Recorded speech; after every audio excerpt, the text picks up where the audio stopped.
And finally we get here. In this video we are going to be creating our first pop-up, which will be used to locate and display records in our data entry form. So I'll be back in a moment, right after these words. See you in a minute.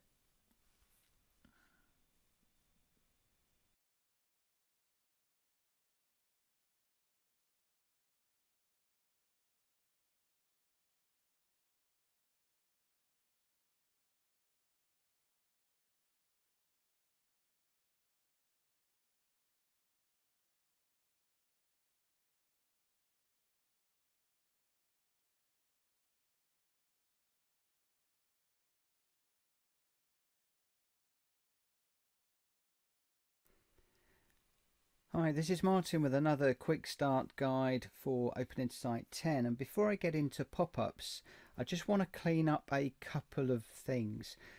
First of all, if we run up our MP Patients form and we do a test run, you'll notice that for postcode I can put in lowercase, which is pretty stupid really, seeing as it should always be uppercase, at least it should here in the UK.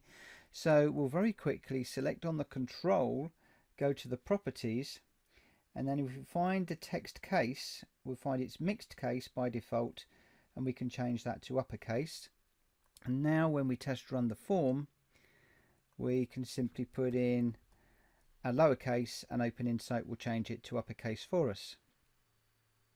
One of the other things I noticed when I was adding data into the system as well is if I test run the form, once you launch the application with a Control L, we are presented with the welcome window, and if we click confirm to open the application, you'll find that we've actually got our main application window open and the welcome window, the banner window if you will, is still open. It'd be nice if that was closed, because otherwise when we close down our MDI frame we then also need to close down this one as well, and we'd like to avoid that if we can.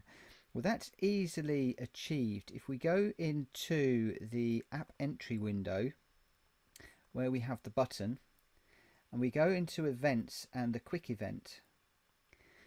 In here we're starting the window. Well, this is going to sound a little bit counterintuitive, or counterproductive, whichever you want. If we change this to close window, so we're actually going to close that window, but we use the script, and in the script we will have launch MDI main window. Oop, don't want all of the rest of that stuff in there. Let's get rid of that. And the syntax here is to call start window, and then we need to tell it which window we want,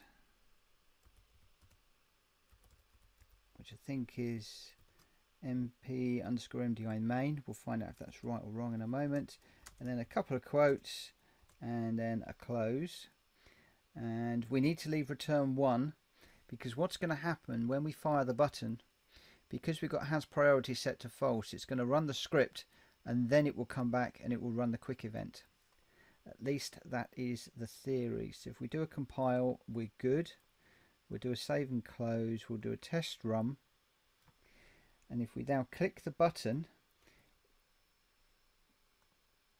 we get our MDI window here, and we find that the other window has disappeared.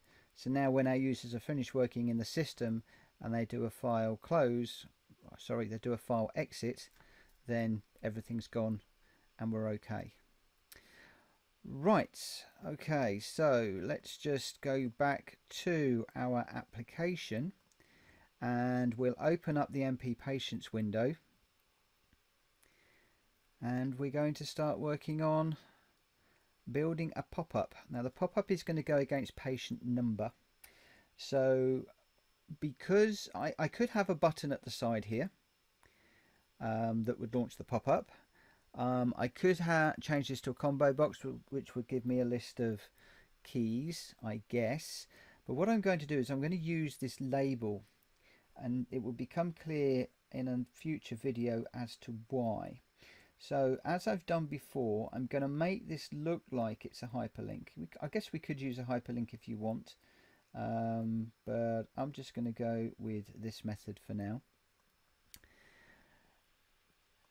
And this is going to then call our pop-up, but we haven't got a pop-up to call yet. So if we go Start, New, and Windows User Interface Tools, Windows UI Tools, PopUp Box, and OK, that will take us into this dialog, opening up the UI Designer, and in here we can set a title. So we'll have lookup patients. We're going to select rows from a table, and the table that we're going to select from is going to be the patients table. That's fairly straightforward. And there's lots of different options in here. We can list a table of rows, cursor a table of rows. I haven't got a clue what that does. We could show some literal data or columns from a row, or an individual column from a row. The usual method for retrieving records would be to select rows from a table. The selection criteria defaults to by @ID. I'm going to leave that alone for the moment. And then if we click on the edit table below column ID, and we pick the first item that we want, which is patient number, and we arrow down, and we'll pick another one, which will be forenames, arrow down, pick the surname, arrow down. I think we'll have address for that one, and we'll have town. That should be enough to identify everybody. We need to make sure that the headings look okay, because this is what's going to display in our pop-up. We might want to adjust the width slightly, so I'm going to change that one to, I think, probably 10. I think that will probably be fine. Actually, let's take it down to a bit lower, to 5. I'm going to change the forenames to 10 because that's a bit wide. We'll change that to 10 as well. We'll have 20 for the address and 10 for the town, I think. The justification, I think we'll go center, and I think we're okay for everything else in there. That all looks pretty okay to me. And then if we were to do a test run, then you can see that we get our data that we've been returning. We've got one issue in here, that we've got numbers for the town instead of the actual town, so we need to fix that up. And then I just want to make it look a little bit more pretty. So the first thing we'll do is in town, if we go to the properties for that, or you can click down the little drop down, you can set your conversions. Now the conversion that we want is not available to us in there, so we're going to have to put that in manually. So what we'll do is we'll make this column quite a bit wider, and then we can just start to type into this box with it selected, and we need to call the user-defined conversion program that we created earlier, which I think is npudc towns. Just click off to make that saved, and then we will test run, and now we get the towns displaying, which is good. That's exactly what we want. Now I just want to do a little bit of styling while I'm here. So over on the properties, we have the ability to make the column sortable, or the row sortable, whatever. So we'll do true for that. We'll make it searchable. That puts a search button on. We'll make it printable, so we can print out that if we want to. I'm okay with the buttons on the side, and I'm okay with the row buttons and the row numbers. The column headers are fine. But one of the things I do want to do is to show the gas gauge when it's loading, and I do want to show the green bar. So now if we were to test run that, you can now see that we've got the blue and the white shading, which is nice. I've now got the ability to search for things, so I could search for Rushden, for instance, find next. It will jump to the next one and the next one as we go through, which is nice. And I can also print that out to a printer if I wish to. There we get our print preview, and on my screen the table's moved over for some reason. That seems to be a bug when you're running at the high DPI that I'm running. Hopefully that will get sorted out before we get to reporting.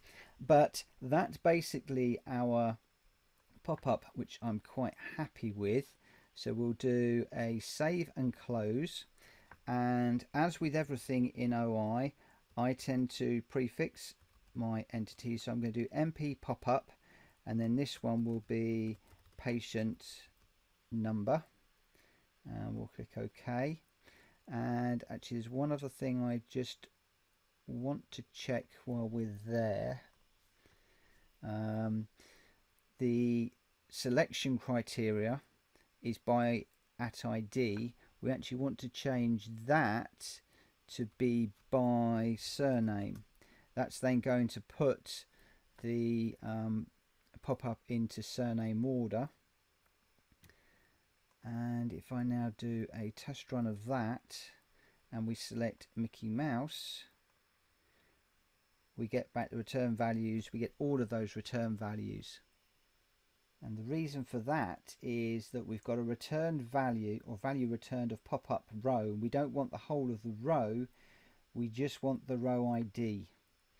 So if we do a test run on that now and we select Mickey Mouse, then we just get back 2, because that's what we want to pass into our ID edit line.